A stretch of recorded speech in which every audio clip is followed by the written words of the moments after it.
പുറപ്പാട് അധ്യായം 14. യഹോവ പിന്നെയും മോശയോട് കൽപ്പിച്ചതെന്തെന്നാൽ, നിങ്ങൾ തിരിഞ്ഞ് മിഗ്ദോലിനും കടലിനും മധ്യേ ബാൽ സെഫോന് സമീപത്തുള്ള പീഹഹീരോത്തിനരികെ പാളയമിറങ്ങണമെന്ന് ഇസ്രായേൽ മക്കളോട് പറക.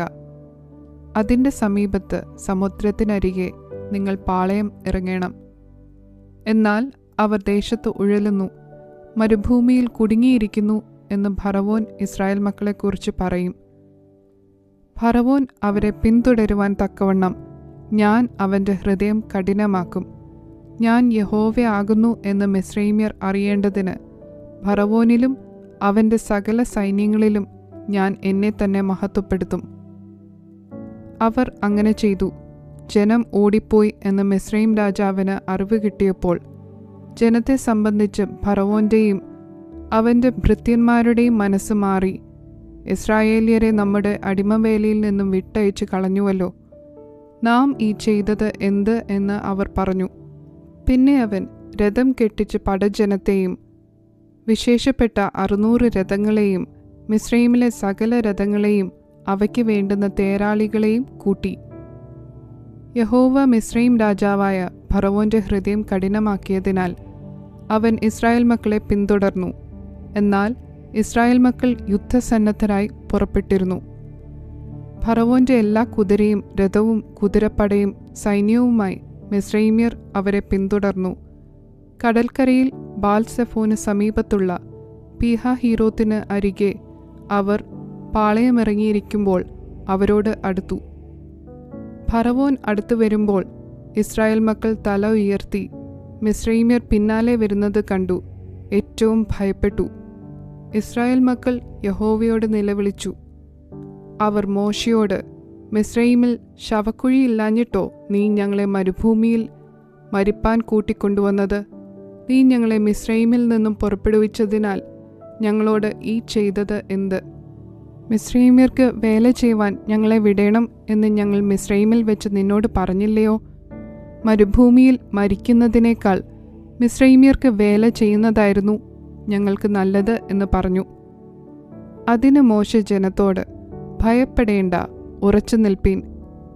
യഹോവ ഇന്ന് നിങ്ങൾക്ക് ചെയ്യുവാനിരിക്കുന്ന രക്ഷ കണ്ടുകൊള്ളുവീൻ. നിങ്ങൾ ഇന്ന് കണ്ടിട്ടുള്ള മിസ്രൈമ്യരെ ഇനി ഒരു നാളും കാണുകയില്ല. യഹോവ നിങ്ങൾക്ക് വേണ്ടി യുദ്ധം ചെയ്യും, നിങ്ങൾ മിണ്ടാതിരിപ്പീൻ എന്ന് പറഞ്ഞു. അപ്പോൾ യഹോവ മോശയോട് അരുളിച്ചെയ്തത്, നീ എന്നോട് നിലവിളിക്കുന്നത് എന്ത്? മുൻപോട്ടു പോകുവാൻ ഇസ്രായേൽ മക്കളോട് പറക. വടിയെടുത്ത് നിന്റെ കൈ കടലിന്മേൽ നീട്ടി അതിനെ വിഭാഗിക്ക. ഇസ്രായേൽ മക്കൾ കടലിൻ്റെ നടുവേ ഉണങ്ങിയ നിലത്തുകൂടി കടന്നുപോകും. എന്നാൽ ഞാൻ മിസ്രൈമ്യരുടെ ഹൃദയത്തെ കഠിനമാക്കും. അവർ ഇവരുടെ പിന്നാലെ ചെല്ലും. ഞാൻ ഫറവോനിലും അവൻ്റെ സകല സൈന്യത്തിലും അവൻ്റെ രഥങ്ങളിലും കുതിരപ്പടയിലും എന്നെ തന്നെ മഹത്വപ്പെടുത്തും. ഇങ്ങനെ ഞാൻ ഫറവോനിലും അവൻ്റെ രഥങ്ങളിലും കുതിരപ്പടയിലും എന്നെ തന്നെ മഹത്വപ്പെടുത്തുമ്പോൾ ഞാൻ യഹോവ ആകുന്നു എന്ന് മിസ്രൈമ്യർ അറിയും. അനന്തരം ഇസ്രായേലിയരുടെ സൈന്യത്തിനു മുൻപായി നടന്ന ദൈവദൂതൻ അവിടെ നിന്ന് മാറി അവരുടെ പിന്നാലെ നടന്നു. മേഘസ്തംഭവും അവരുടെ മുൻപിൽ നിന്ന് മാറി അവരുടെ പിൻപിൽ പോയി നിന്നു. രാത്രി മുഴുവനും മിസ്രൈമ്യരുടെ സൈന്യവും ഇസ്രായേലിയരുടെ സൈന്യവും തമ്മിൽ അടുക്കാതെ വണ്ണം അത് അവയുടെ മധ്യേ വന്നു.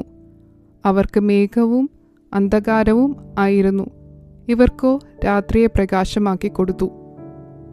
മോശ കടലിന്മേൽ കൈനീട്ടി. യഹോവ അന്ന് രാത്രി മുഴുവനും മഹാശക്തിയുള്ള ഒരു കിഴക്കൻ കാറ്റുകൊണ്ട് കടലിനെ പിൻവാങ്ങിച്ചു, ഉണങ്ങിയ നിലമാക്കി. അങ്ങനെ വെള്ളം തമ്മിൽ വേർപിരിഞ്ഞു. ഇസ്രായേൽ മക്കൾ കടലിൻ്റെ നടുവിൽ ഉണങ്ങിയ നിലത്തുകൂടി നടന്നുപോയി. അവരുടെ ഇടത്തും വലത്തും വെള്ളം മതിലായി നിന്നു. മിസ്രൈമ്യർ പിന്തുടർന്നു. ഫറവോൻ്റെ കുതിരയും രഥങ്ങളും കുതിരപ്പടയും എല്ലാം അവരുടെ പിന്നാലെ കടലിൻ്റെ നടുവിലേക്ക് ചെന്നു. പ്രഭാതയാമത്തിൽ യഹോവ അഗ്നിമേഘസ്തംഭത്തിൽ നിന്നും മിസ്രൈമ്യ സൈന്യത്തെ നോക്കി മിസ്രൈമ്യ സൈന്യത്തെ താറുമാറാക്കി. അവരുടെ രഥചക്രങ്ങളെ തെറ്റിച്ച് ഓട്ടം പ്രയാസമാക്കി. അതുകൊണ്ട് മിസ്രൈമ്യർ, നാം ഇസ്രായേലിനെ വിട്ട് ഓടിപ്പോക, യഹോവ അവർക്ക് വേണ്ടി മിസ്രൈമ്യരോട് യുദ്ധം ചെയ്യുന്നു എന്ന് പറഞ്ഞു. അപ്പോൾ യഹോവ മോശയോട്, വെള്ളം മിസ്രൈമ്യരുടെ മേലും അവരുടെ രഥങ്ങളിന്മേലും കുതിരപ്പടയുടെ മേലും മടങ്ങി വരേണ്ടതിന് കടലിന്മേൽ കൈ നീട്ടുക എന്ന് കൽപ്പിച്ചു. മോശ കടലിന്മേൽ കൈനീട്ടി. പുലർച്ചയ്ക്ക് കടൽ അതിൻ്റെ സ്ഥിതിയിലേക്ക് മടങ്ങി വന്നു. മിസ്രൈമ്യർ അതിന് എതിരായി ഓടി.